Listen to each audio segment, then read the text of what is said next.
Guys, welcome back to Let's Play Final Fantasy X.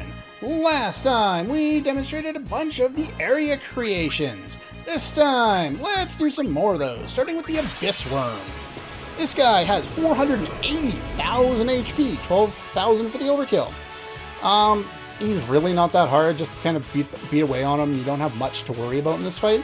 He can use an Earthquake ability, and after he does use it, he will no longer be immune to sleep. He'll have an 80% resistance to it, so you can use an item to inflict that on him, make it pretty easy.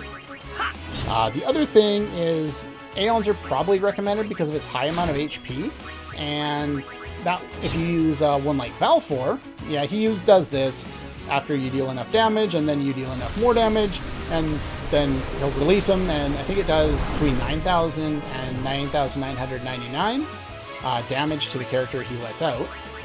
But if you have Protect on, it cuts it in half, so that's fine. And Titus is back already. But yeah, Valfor's flying, so won't take any damage from whatever that was. What's it called? Earthquake. There we go. But other than that, you can just quick hit him as long as you have auto haste on, and he shouldn't really get a turn other than being able to swallow after you get regurgitated or whatever. Swallow and regurgitate. He does that based on time or the amount of damage or something like that, and you get stamina tonics for fighting him. Not that we need those anymore, but there's a way of getting more if you want them. Chimera, guys. This is the first one we had access to, and it is by far the easiest. He only has 120,000 HP, 10,000 for the overkill. He's immune to all elements except for Holy, and almost all of his attacks are elemental based. So if you are weak, you can use Ultranal All or Elemental Proof or Eater Armors, and you'll be, fine. In my case, at my levels, I can just walk in here and don't even need quick hit because he's dead. Not one of the more difficult ones, but in fact he is the weakest one. But you can get return spheres from them if you needed them earlier when you're fighting around in Omega Ruins or something like that. Though you can get those as a rare drop from all the other enemies around there as well. Did I put strategy down here for you? Oh, I was asleep when I was writing my notes. I wrote down Master Tonberry instead of Don Tonberry. 480,000 HP, 10,000 overkill, counters all attacks with Karma. So you want to hit him with as much damage as possible, for as few hits as possible, so that you don't die. So we're stuck using overdrives, unfortunately.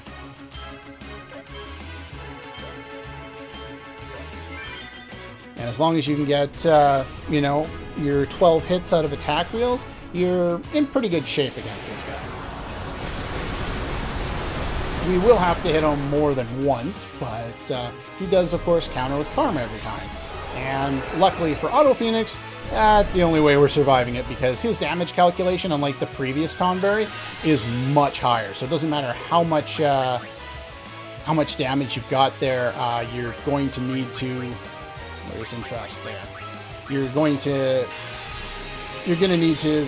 What am I trying to say here? My words are gone. You're going to need to deal as much damage as possible, basically.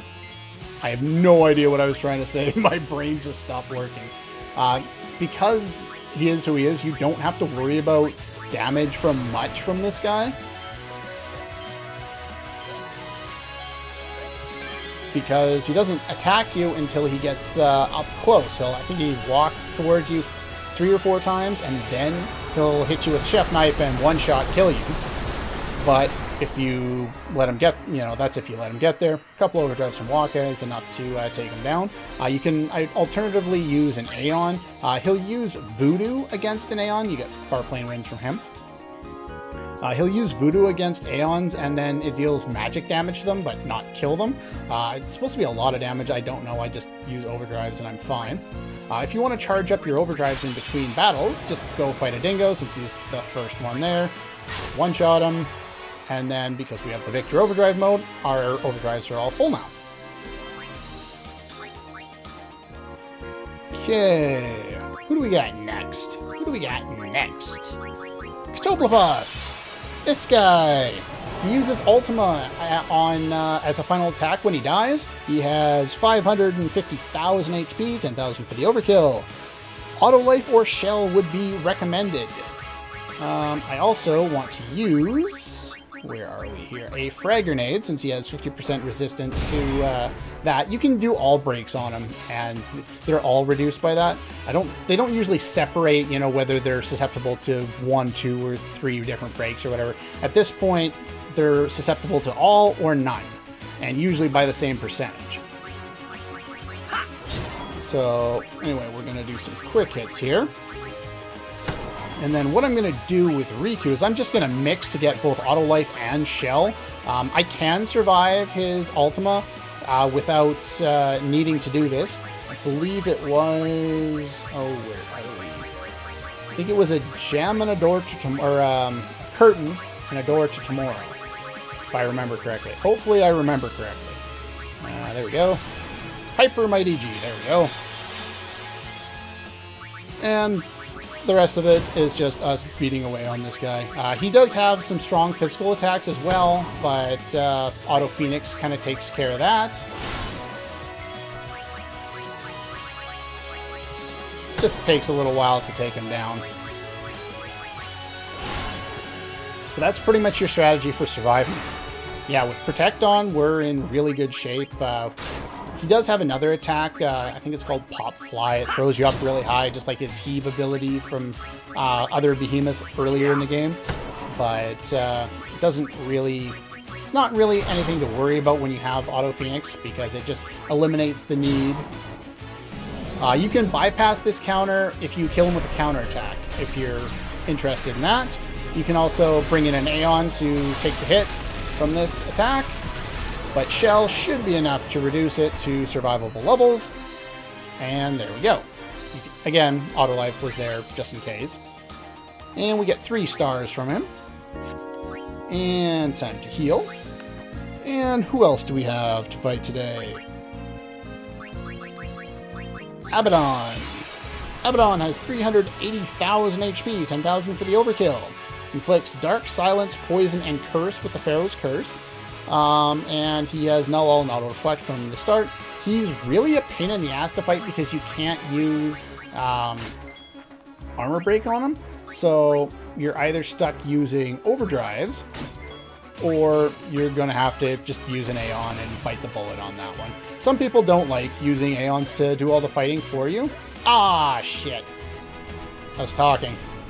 It's what I get for trying to talk while I'm trying to do things that require more brain power than I have at the moment. But, yeah. I'm not going to really try and fight him this way because I'm dealing almost no damage. So let's bring in Yuna and have her summon someone. Ideally, you could use Anima, Overdrive, and I believe you would one-shot him.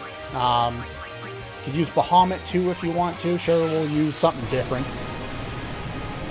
We'll use something different. If you bring in an Aeon, you probably want to cast Haste first and foremost. It's usually the best way to go, because a lot of these guys are pretty strong, or pretty fast. So we'll Haste up. Yeah, he's got elemental attacks, flare, all that kind of stuff. And we do a lot more damage now that we're in this mode here. Sure, we'll talk him again. Just thinking about maybe healing. I think this is his setup move for a powerful attack that he'll do next. So I want to make sure I'm all healed up. I also could have used shield. I think this is just a powerful attack. I'm not sure how strong it is though. I know it killed my party members when he used it. It definitely didn't kill you.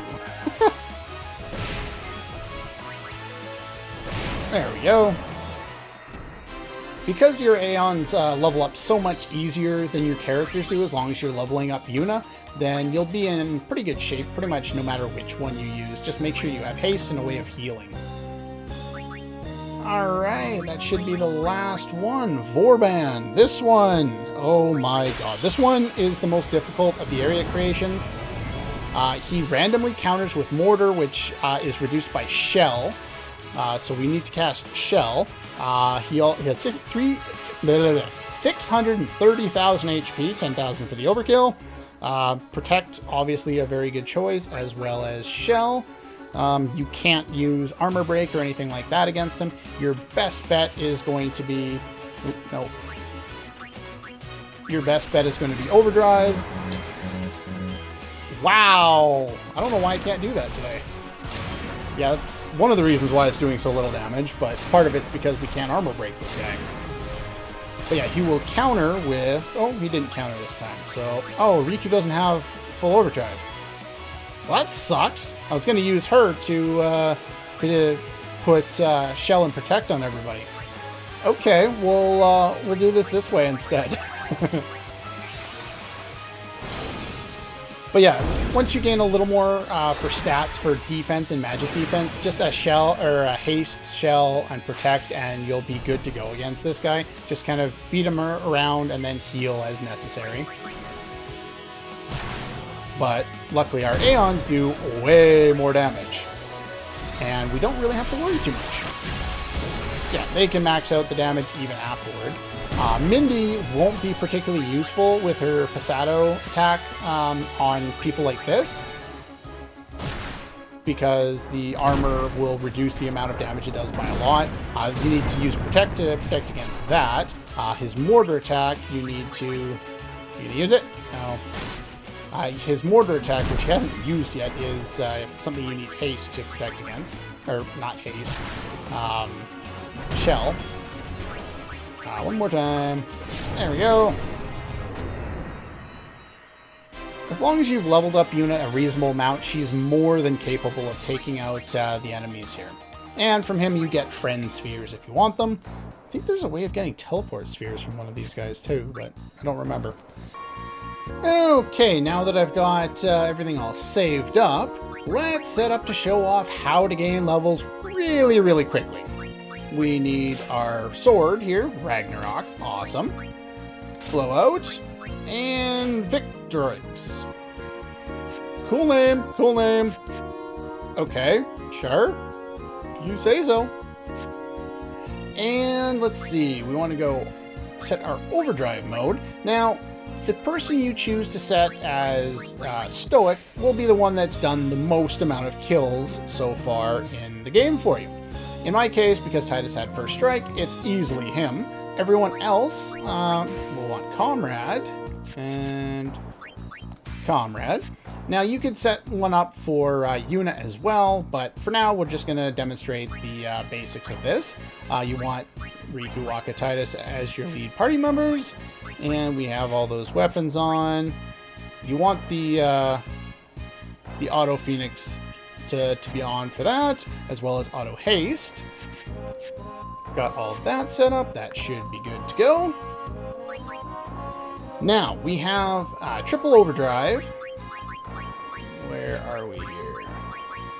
We have Triple Overdrive, Triple AP, and AP to Overdrive. This guy will attack with Karma to whoever hits him.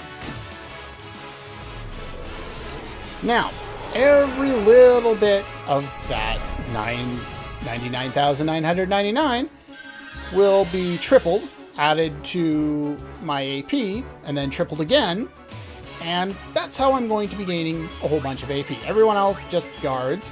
They have Comrade on, so that whenever someone else takes damage, they get their overdrive. Titus has Stoic, so when he does damage, he gets overdrive. And you don't even need to be all that fast, because I think this guy has to walk forward like 2 or 3 times before he gets before he'll stop this counter. Eventually he will stop doing his counter, by the way. He just has to get really close before he does that. It might be all 4 walks forward, I'm not sure. But pretty much we're just going to guard and Titus is going to hit him, and we're going to gain experience this way. It's much faster than any of the other ways you could possibly grind in this game. It gets you experience fast in one battle, and you don't have to fumble around running around or, dealing with random encounters. Pretty straightforward, pretty easy, and you'll get a treat when we actually get to get all the experience out of this, but we'll leave that for a moment here. So it's going to walk forward again, Guess I can turn on fast forward to speed things along here. Once he stops doing Karma, then I think it's time we'll have to deal with him. Oh, wow. Because even though Titus has auto haste, he is going to take a little while. Well, he's still using Karma. There we go. But it'll take him a while because after dying, it resets your turn gauge or whatever back to nothing.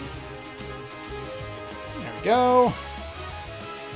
That's why we have to spend so much time guarding with the other characters, even though Titus has like the second most amount of...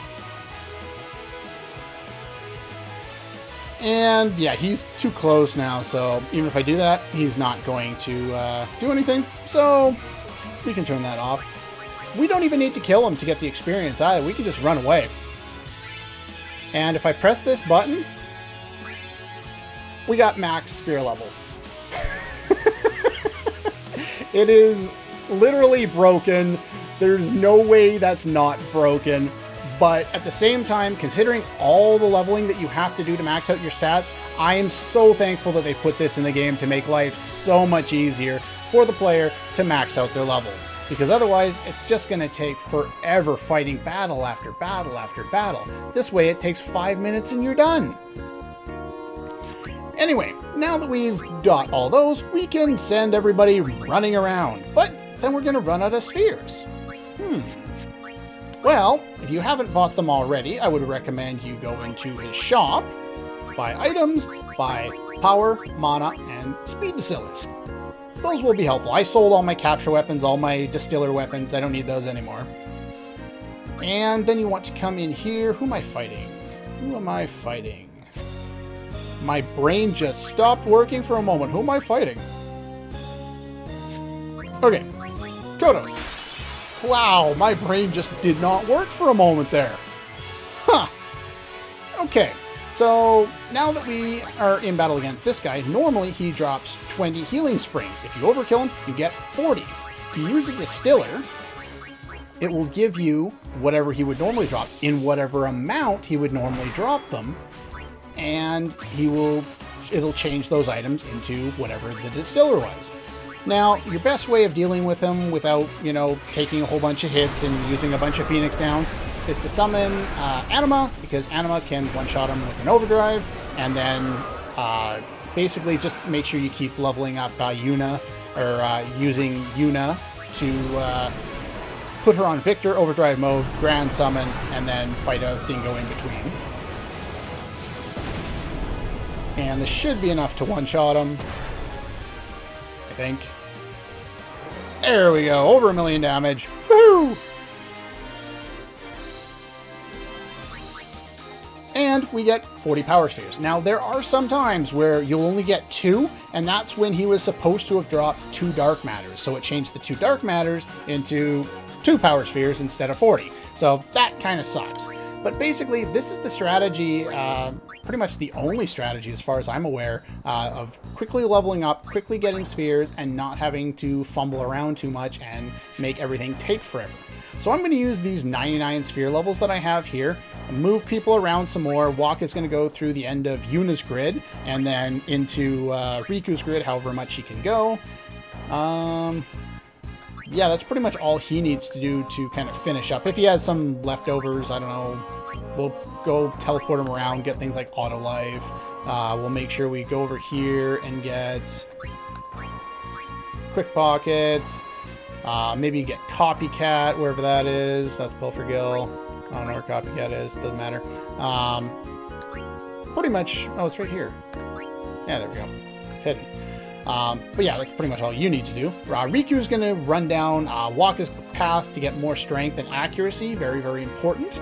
But she's already done pretty much all she needs to on the rest of the grid there. The parts that you really want to go through, Riku's grid, the end of Yuna's grid, all of Titus's grid that we've gone through here. You don't need to go down into this stuff. It's all 1 and 2 points. Don't worry about that. And then run over here, get all of Oren's and Waka's grid. Maybe run down here, pick up armor break. Maybe, probably not. But pick up full break. I would pick up full break. Titus, same thing. Go through all of those areas I mentioned. He's going to run down along with Riku there and run through all of Waka's grid. And then once everyone's all finished with that, then we should have decent enough stats to start taking on some of the species creations. And after doing a little bit more of this, then we'll start fighting the species creations at the start of the next episode there. And we'll show off how to kind of take care of all them after going through some more leveling up and how to farm all of the different stat spheres that many of these guys will drop. Anyway, that's pretty much all for this one, and I'll see you guys next time.